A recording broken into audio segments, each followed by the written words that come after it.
অঞ্চলের দিন একটা বানানো হয়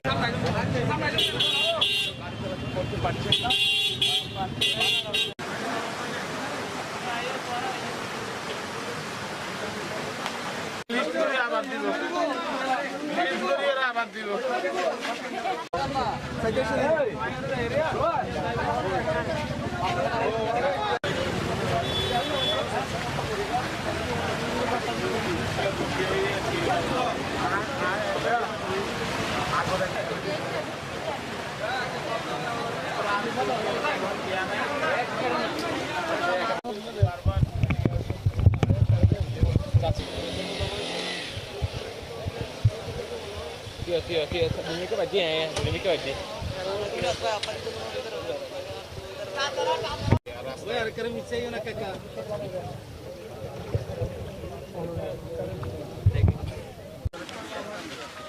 Assalamualaikum. Ini bujaro na.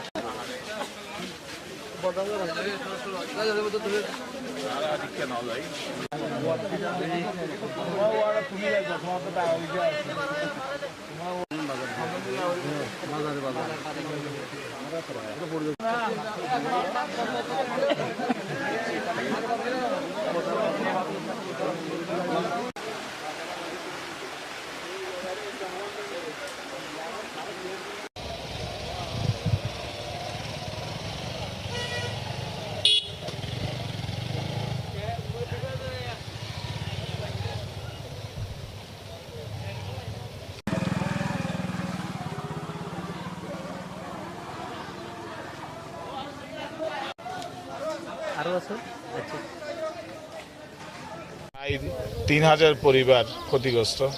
শুকনা খাবার দরকার এদের খুব জরুরি ভিত্তিতে, অবকাঠামো ঠিক করা দরকার। আমি ইতিমধ্যেই ইউনূস সাহেবের সাথে কথা বলেছি, স্থানীয় চেয়ারম্যানদের সাথেও কথা বলেছি, বিএনপি নেতৃবৃন্দের সাথেও আছে আমার সাথে। তা আমি সরকারকে বলবো যে খুব জরুরি ভিত্তিতে এই প্লাবিত এলাকায় যাতে নজর দেয় এবং আরও স্পেশাল যাতে বরাদ্দ দেয় রাস্তাঘাট ঠিক করার জন্য এবং অন্যান্য অবকাঠামো ঠিক করার জন্য, এবং অন্তত ৩-৪ দিন যাতে আমাদের গরিব মানুষজন খেতে পারে, মানে বাসস্থান যাতে ঠিক করতে পারে, অন্ন ঠিক করতে পারে, এটা জরুরি ভিত্তিতে সবাইকে এগিয়ে আসার জন্য আহ্বান জানাবো। এবং দলমত নির্বিশেষে সরকারি বেসরকারি এনজিও প্রতিষ্ঠান যেগুলো আছে এগুলো এসে যাতে একটু আমাদের গরিব জনসাধারণকে একটু দেখভাল করে, এবং বেঁচে থাকার তো সবারই অধিকার আছে, যে যাতে এটা মাথায় রেখে কাজ করে। আর স্টেটমেন্ট প্রচার প্রচারণার মাধ্যমে বলেছে বন্যা দুর্গতদের পাশে থাকার জন্য। আমিও জেলাব্যাপী যারা আমাদের নেতৃবৃন্দরা আছেন, অর্থবান আছেন, এবং বিএনপি পরিবারের সকলকেই বন্যা দুর্গতদের কাছে এসে দাঁড়ানোর জন্য অনুরোধ করি।